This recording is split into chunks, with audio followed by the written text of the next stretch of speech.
Salut, moi c'est James, bienvenue sur ma chaîne. Aujourd'hui je suis avec Kélia, ma jeune stagiaire. Aujourd'hui je vais te parler de la loi du carré inverse. On voit ça tout de suite après le générique.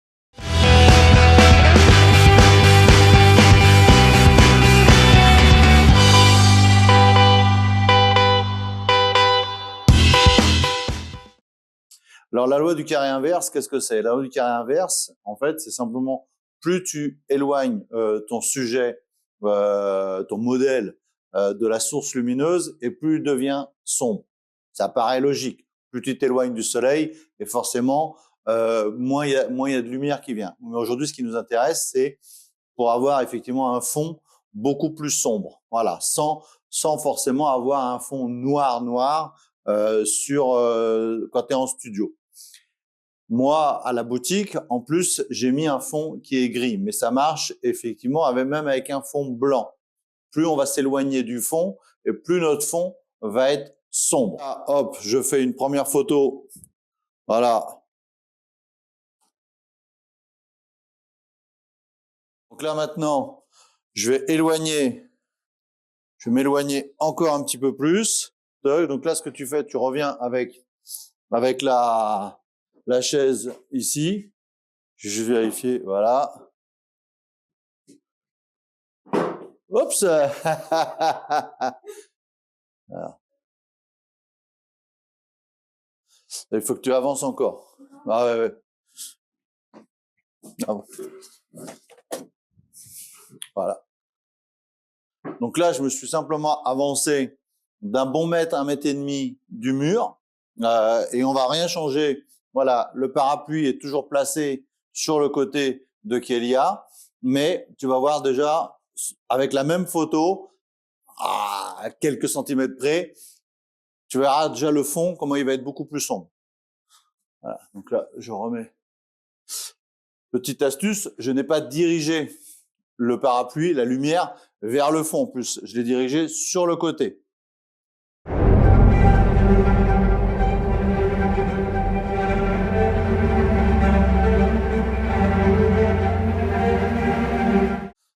Et donc là, on va s'avancer encore plus du mur.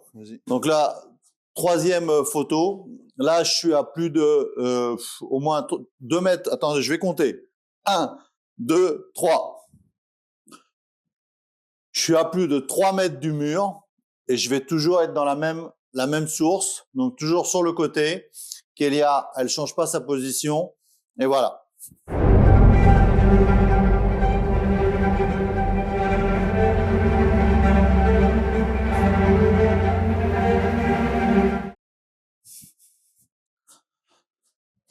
Voilà comment obtenir, tu as vu donc par rapport à ces 3 photos, comment obtenir un fond beaucoup plus sombre sur tes photos. Si le mur est blanc, ça fonctionne, mais forcément, plus ton mur il est déjà sombre, comme là j'utilise un papier, un fond colorama gris, forcément, ça nous donne déjà beaucoup plus de choses sombres.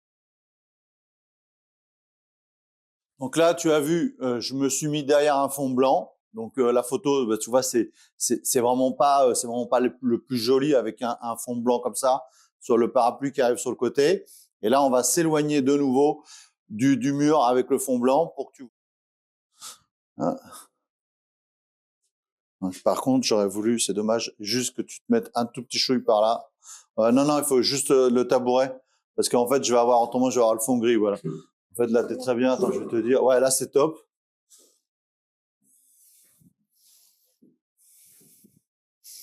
Voilà, tu refais la même.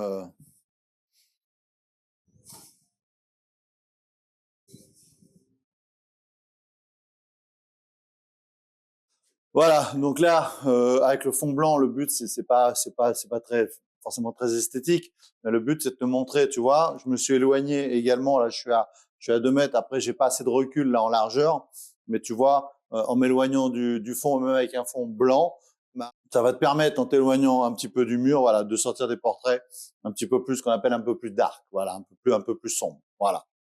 Notamment pour des noirs et blancs. Derrière, ça fonctionne très très bien avec simplement une source de lumière. Donc là, ici, c'est un parapluie Deep Elinchrome, hein, c'est des 120. avec un petit Elinchrom One qui fait simplement 100 watts. Voilà. J'ai shooté simplement au 24-70. Voilà. Canon R5. Et voilà la créativité et ce que tu peux apporter. Merci Kélia. Merci à toi. Allez, bye, à la prochaine.